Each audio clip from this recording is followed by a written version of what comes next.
நம்ப ஆடு வந்து ஹலாலான ஒரு ஒரு பொருள் தான். ஆனா, அதில வந்து எங்க ஊர் சைடு அபிராமம் எங்க ஊரு ராமநாதபுரம் மாவட்டம். பொட்டாட்ட கறி சாப்பிடக்கூடாது அப்படிங்கிறாங்க. பொட்டாட்ட கறி என்னமோ சாப்பிட்டா என்னமோ பெரிய அந்த பன்னிக்கறி சாப்பிட்ட மாரி ஃபீலிங் பண்றாங்க. அதனால அத பத்தி இப்போ சாப்பிடலாமா? சாப்பிடக்கூடாதா? அத பத்தி கொஞ்சம் விளக்கி சொல்லுங்க அஸ்ஸலாமு அலைக்கும். அஸ்ஸலாமு அலைக்கும். அ குவைத்திலிருந்து அப்துல் காதர் பேசுறேன். அடுத்ததாக அபிராமம் அப்துல் காதிர் என்பவர் கேட்டிருக்கார் கேள்வி. இந்த கேள்வியை பாருங்கள். இவர் கேட்குறது என்ன கேள்வின்னா, பெண் ஆடு பெட்டை ஆட்டை சாப்பிடலாமா அப்படின்னு கேட்குறாரு. இந்த கேள்வி காரணம் என்னென்னு கேட்டால், நம்ம சமுதாயத்திலையும் பிற சமுதாயத்திலையும் பிராணிகளில் ஆண் இனம்தான் சாப்பிடுவதற்கு உரியது, பெண் இனம் சாப்பிடுவதற்கு உரியது அல்ல என்கிற ஒரு நம்பிக்கை பரவலாக இருக்கிறது. அது முஸ்லீம்களும் அந்த நம்பிக்கை பிரகாரம் என்ன செய்கிறாங்க, நடந்து கொள்கிறார்கள். மார்க்கத்தில் இதை பற்றி என்ன சொல்லுது? அப்படி பெண் ஆடு வந்து தடுக்கப்பட்டு இருக்குதான்னு கேட்குறாரு. இந்த கேள்விக்கு வந்து மார்க்க ரீதியாகவும் நம்ம ஆதாரத்தை காட்ட வேண்டி இருக்கிறது. நடைமுறை நீங்கள் பார்த்தீங்கன்னா, இந்த ஆடு மாடு போன்ற பிராணிகளை தவிர்த்து விட்டு பறவை இனங்களை நம்ம சாப்பிடுகிறோம். பறவை இனங்களில் ஆண் இனம் இருக்கிறது, பெண் இனமும் இருக்கிறது. அதில் இப்படி யாராவது வேறுபடுத்துகிறாங்களா?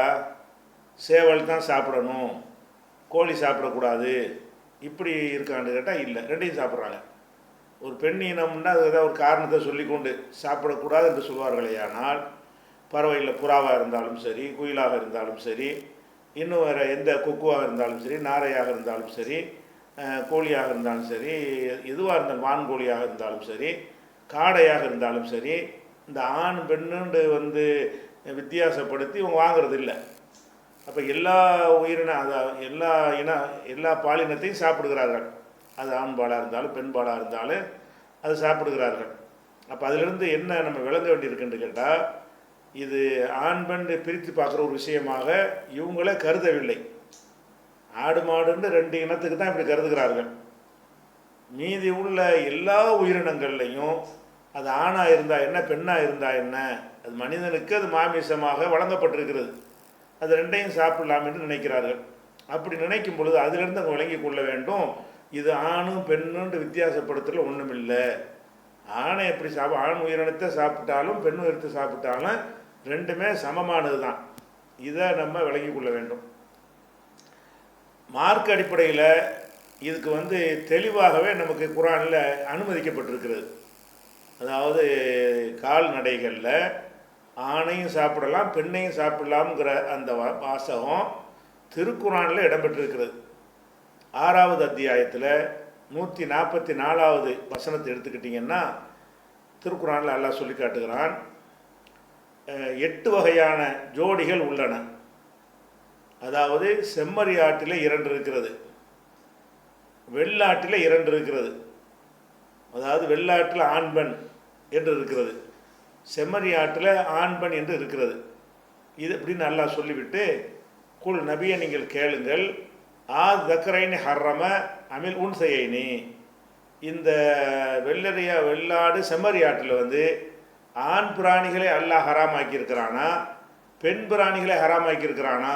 இது ஹராம் அது ஹராம்னு சொல்கிறாங்களே, இப்படி ஆணை ஹராமாக்கி இருக்கிறானா, பெண்ணை ஹராமாக்கி இருக்கிறானா, தடுத்திருக்கிறானா என்று கேளுங்கள். நபியூனி பி இல்மின் இன்குந்தும் சாதிகீன், நீங்கள் உண்மையாளர்களாக இருந்தால் அறிவார்ந்த சான்றோடு இதற்கு விளக்கமளியுங்கள் அப்படின்ட்டு திருக்குர்ஆன் வந்து அந்த மக்களை பெண் இனத்தை சாப்பிடக்கூடாதுன்னு நினச்சிட்டு இருக்காங்கல்ல, அவங்களுக்காக வேண்டி இந்த ஒரு கேள்வி கேட்கப்படுகிறது.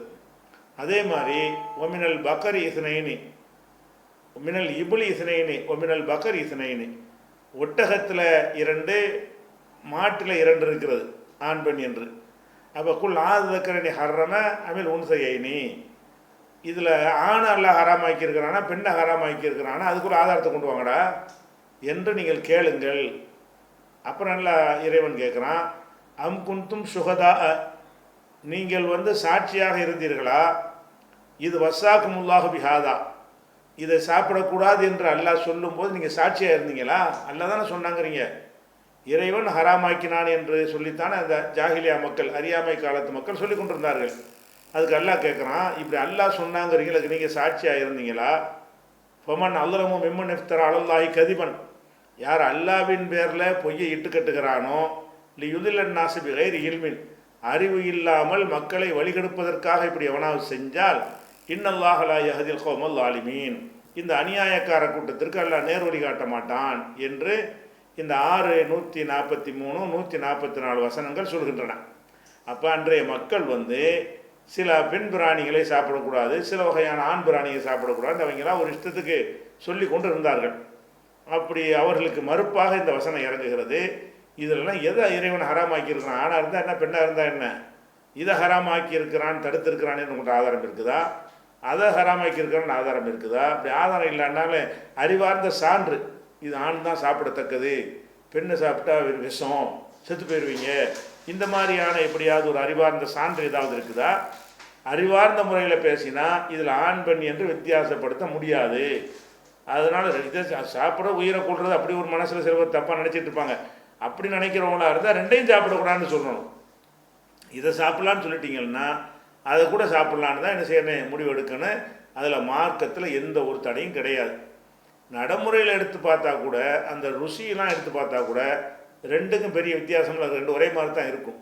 ஆனால் நடைமுறை என்ன செய்கிறாங்கன்ற ஒரு கசாப்பு கடைக்காரருக்கு தெரியாமல் ஆட்டை அறுத்துட்டான்னு வைங்க, பிடிச்சி மரத்தில் கட்டி அவரை என்ன படாதப்படுத்துவாங்க. கிராமங்களில் ஆட்டை அறுக்கிறது வந்து ஒரு பன்றியாக இருக்கிற மாதிரி அப்படி ஒரு நிலையில் இருக்கிறாங்க. அதே நேரத்தில் ஒரு ஆட்டை வந்து கிடான்னு சொல்லி ஏமாத்துறது கோவம் தான் அவங்களுக்கு ஒரு சொல்லி இருக்கணும். இது ஆட்டு பொட்ட ஆடு இறைச்சி, இது கிடா ஆடு இறைச்சின்னு சொல்லி விற்றால் அதில் எந்த ஒரு பிழையும் கிடையாது. ரெண்டுமே ஒரே சமமான ருசியில் தான் இருக்கும், தரத்தில் தான் இருக்கும். அது சும்மாவாது அப்படி ஒரு நம்பிக்கை, அப்படி உங்களால் உண்டாகி கொண்ட நம்பிக்கை, அது ஒரே தரத்தில் தான் இருப்பதற்கு உங்களுக்கு இதில் சாப்பிட்ட அனுபவம் இல்லாட்டி சேவல் கறியும் கோழிக்கறியும் ஒரே மாதிரி தான் இருக்கும். நீங்கள் வேண்டாம் பாருங்கள், அதில் எந்த ஒரு வித்தியாசமும் இருக்காது. அந்த மாதிரி வந்து வழங்கி கொண்டோம்னு சொன்னால் அதில் ஒரு லாஜிக்கும் கிடையாது. ஒரு அறிவார்ந்த முறையில் இது சாப்பிட்டால் இன்னென்ன காரணத்தினால் இது சரி, இதை சாப்பிட்டால் இன்னென்ன காரணத்தினால் இது சரி இல்லை என்று வேறுபடுத்தி காட்டுவதற்கான ஒரு லாஜிக்கு, தர்க்க ரீதியான அறிவியல் பூர்வமான ஒரு சுகாதார அடிப்படையிலான காரணங்கள் ஏதாவது இருக்குதான்னு கேட்டால் ஒரு காரணம் இல்லை. இப்போ என்னதுக்கு அப்படி பிரிக்கிறீங்க? சைவமாக அசைவமான்ட்டு அது ஒரு விவாதம் நடந்தால் அது தனியாக பேசிக்கலாம். இப்போ சாப்பிட்லான்னு ஒத்துக்கொண்ட ஒரு கூட்டத்துக்கு மத்தியில் ஆண் பெண் என்று பிரிக்க உங்களுக்கு என்ன அடிப்படை இருக்குது? ஒரு அடிப்படையுமே இல்லை. அதுபோக இந்த பெட்டாடை சாப்பிடக்கூடாதுன்னு நீங்கள் சொல்வதனால, பெட்டையான ஒரு பசுமாடுகளை சாப்பிடக்கூடாதுன்னு நீங்கள் சொல்கிற காரணத்தினால அதில் என்ன ஏற்படுதுன்னு கேட்டால், அந்த ஆடு மாடுகளை வளர்க்கக்கூடிய விவசாயிகளுக்கு பெரிய நஷ்டம் ஏற்படும். இந்த சாப்பிடக்கூடாது இந்த கொள்கையின் காரணமாக. காளமாடாக இருந்துச்சுன்னு சொன்னால் அது வந்து உழவுக்கு அல்லது வண்டி பூட்டுவதற்கு தகுதியற்றதாக ஒரு வயசில் ஆகும். அப்போ இந்த இதை வச்சுக்கிட்டு எப்படி தீனி போடுறது என்று சொல்லி என்ன செய்வாங்க, அதை விற்பனை செஞ்சுருவாங்க. எதுக்கு விற்பனை செய்வாங்க? அடிமாட்டுன்னு அறுத்து திங்கிறது, அதுக்காக வேண்டி விற்பனை செய்து விடுவார்கள். அந்த மாதிரி விற்பனை செய்வதன் மூலமாக அந்த ஏழை விவசாயி, இந்த காளை மாட்டை வைத்து பயன்பெற்று கொண்டிருந்த விவசாயி தன்னுடைய நஷ்டத்திலிருந்து விடுபடுவான். இன்னொரு சும்மா அவனுக்கு இருக்காது. அதே நேரத்தில் பசுமாடை வளர்க்குறான். எதுக்கு வளர்க்குறான்? ரெண்டு பர்பஸுக்கு வளர்க்குறான். ஒன்று வந்து அதன் மூலமாக இனவிருத்தி, குட்டிகள் நிறைய கிடைக்கிறது. ஒரு மாடு வாங்கினோம்னா 5 மாடு 10 மாடாக அது ஆயிரும் என்பதற்காக வேண்டி அதை வளர்க்குறான் ஒன்று. அது போக அந்த குட்டி போடும்போது கூடுதலாக அவனுக்கு ஒரு லாபம், பால் கறக்கிற ஒரு லாபம் கிடைக்கிறது. இந்த 2 லாபத்துக்கு தான் அதை வளர்க்குறான். அந்த பசுமாடோ அல்லது ஆடோ வந்து பாலும் கறக்கவில்லை, குட்டியும் போடவில்லை என்று சொன்னால் அதுக்கு சும்மா தான் அவன் தீனி போடணும். சும்மா போடுவது வந்து சாதாரண ஒரு கிராமத்து விவசாயிக்கு இது கட்டுப்படி ஆகுமா? அவன் சம்பாதிக்கிற சம்பாத்தியத்தில் வந்து அவன் சாப்பாட்டுக்கு தாளம் போடுறான். அப்படியான ஒரு மக்கள் சுமையில் வந்துக்கிட்டு நீ வந்து பெட்ட ஆடுன்னா என்ன செய்யணும், பசுமாடுன்னா அதை வந்து நீ ஒன்றுமே விற்கக்கூடாது, ஒன்றும் செய்யக்கூடாது, இறைச்சிக்காக விற்கக்கூடாது அப்படின்னு நீங்கள் சொல்லிட்டீங்கன்னு சொன்னால் அவன் வச்சு தான் தீனி போடணும். எப்படி போட முடியும் அவனுக்கு? அவன் சாப்பாட்டுக்கு கஷ்டப்படக்கூடியவன் வந்து என்ன செய்வான்? இதுக்கு தீனியாக போடுவான். பெரிய கார்ப்பரேட் நிறுவனங்களாக மாடுகள்லாம் வளர்க்குறாங்க, விவசாயி தானே வளர்க்குறான். அப்போ என்ன செய்யணுன்றா, இந்த தவறான நம்ம முடிவின் காரணமாக இந்த பொருளாதார ரீதியாக அந்த மக்களுக்கு எவ்வளோ பெரிய பாதிப்பு வருது. இதை சாப்பிட்றோம், வந்து கலந்து சாப்பிடு, அந்த விவசாயிகளுக்கு பாதிப்பு இருக்காதுல்ல. வயசான காலத்தில் உள்ள மாட்டை என்ன செய்வாங்க, அடிமாட்டுக்கு விற்பனை செஞ்சாங்கன்னு சொன்னால் அதன் மூலமாக அந்த ஏழையுடைய வாழ்க்கையில் என்ன செய்யும், சிரமங்கள் குறையும். இதெல்லாம் சிந்திச்சு பார்த்து இந்த ஒரு மனசில் மாற்றிக்கணும். இது தப்பான முடிவு. இது அல்லாஹ் சொல்லாத ஒன்றை ஒரு வீம்புக்காவது அதை திண்டு பார்த்துடணுமா. ஏன்னு கேட்டால் ஹலாலான ஒன்றை வந்து ஹராமுன்னு ஒரு கருத்தை விதைக்கிறாங்கல்ல, இதை உடைக்கணுங்கிறதுக்காக வேண்டி என்ன செய்யணும், நம்ம அதெல்லாம் பிரித்து பார்க்காம நாளைக்கு பொட்டாடை போடுறான்னு போய் என்ன செய்யுங்க, கசாப்பு கடையில் ஒரு 10 பேரை போட்டு போய் ஆர்டர் பண்ணி என்ன செய்யுங்க, அதை சாப்பிட்டு பாருங்க. ஏன்னு கேட்டால் இதை எப்படி தான் மாற்றுறது, ஹராமுன்னு இப்படி இல்லாத ஒன்று, தடுக்கப்படாத ஒன்று தடையின்னு அப்படி மக்கள் பரவும் பொழுது அதனால் பிற நாட்டுடைய பொருளாதாரம் ஒரு ஆண் மாடுகள் எல்லாம் ஒரு விற்பனையாகி ஏதோ ஒரு பாதி காசு வந்துடுது. பெண் மாடுகள் ஆடுகள்லாம் விற்பனையாகாமல் அவனுக்கு லாஸ் ஆகுதுன்னு அவனுக்கு மட்டுமா லாஸு, அதன் மூலம் வருவாய்கள் வந்தால் அது அரசாங்கத்துக்கு லாபம். அதெல்லாம் அதிலேருந்து வரக்கூடிய வரி போக்குவரத்துலாம் என்ன செய்யும், அவனுக்கு லாபமாக இருக்கும். எல்லாத்தையும் பாதிக்குது, ஒட்டுமொத்தமாக சமுதாயத்தை பாதிக்கிறது. அது போக வந்து விலை அதிகமாவதற்கு இது காரணமாக இருக்குது. இதையும் சாப்பிடலாம் அதையும் சாப்பிடலாம்னு சொன்னால் அது ஆடுகள் இந்த சந்தையில் ஒரு உதாரணமாக 100 ஆடு வந்தால் சந்தைக்கு அப்போ ஒரு ரேட்டு வைக்குவாங்க. 200 ஆடு வந்துருச்சுன்னு சொன்னால் அப்போ சீக்கிரம் வைக்கணுங்கிறதுக்காக ரேட்டை குறைக்குவாங்க. இப்போ வந்து வெறும் கிடாயாக வந்து நிற்கும் பொழுது 100 தான் வரும் என்றால் 2 கலந்து வந்து ஒரு 200 வந்துடும் சந்தைக்கு. அப்போ விலை என்ன செய்யும், 5000 ரூபாய்க்கு விற்கிற ஒரு ஆடு 3000 ரூபாய்க்கு விற்கும். அதே மாதிரி 700 ரூபாய்க்கு விற்கக்கூடிய ஒரு கறி வந்து மட்டன் வந்து 400 ரூபாய்க்கு கிடைக்கும் பரவலாக வரும் பொழுது. அப்போ 2 கலந்து இருக்கும் பொழுது வாங்குகிற மக்களுக்கு நன்மை. இதை வாங்கி அதை இப்படி கோழியில் சிந்திச்சு பாருங்கள். சேவல் தான் சாப்பிட்ணும்னு சொன்னால் சேவல் என்ன விலைக்கு விற்கும், இப்போ 250 ரூபா 300 ரூபாய்க்கு விற்கிறாங்களே, அந்த அந்த ரேஞ்சுக்கு 220 ரூபா 230 ரூபான்னு விற்கிறாங்க. இந்த ரேட்டுக்கு தான் வந்து கிடைக்குமா, கிடைக்காது, கூடுதலாக போயிடும். சேவல் மட்டும்தான் சாப்பிட்ணுன்னு சொன்னால் அதனுடைய விலை வந்து தாறுமாறாக ஏறி போயிடும். அப்போ பொருளாதார ரீதியாக வளர்க்குறவங்களுக்கும் ஒரு கஷ்டம் ஏற்படுது, வாங்குகிற மக்களுக்கு என்ன செய்கிறது, அவங்களுக்கும் ஒரு கஷ்டம் ஏற்படுது. வாங்குகிற மக்கள் வந்து அதிகமான காசை கொடுத்து வாங்கக்கூடிய ஒரு நிலைமை ஏற்படுகிறது. அதையெல்லாம் சிந்திச்சு பார்த்தோம்னு சொன்னால் இது வந்து ஒரு தப்பான ஒரு முடிவு. இது தப்பான முடிவு. இதை நிறுத்திக்கொள்ளணும், மாற்றிக்கொள்ளணும். இது குர்ஆனிலே தெளிவாக அனுமதிக்கப்பட்ட ஒரு விஷயம்.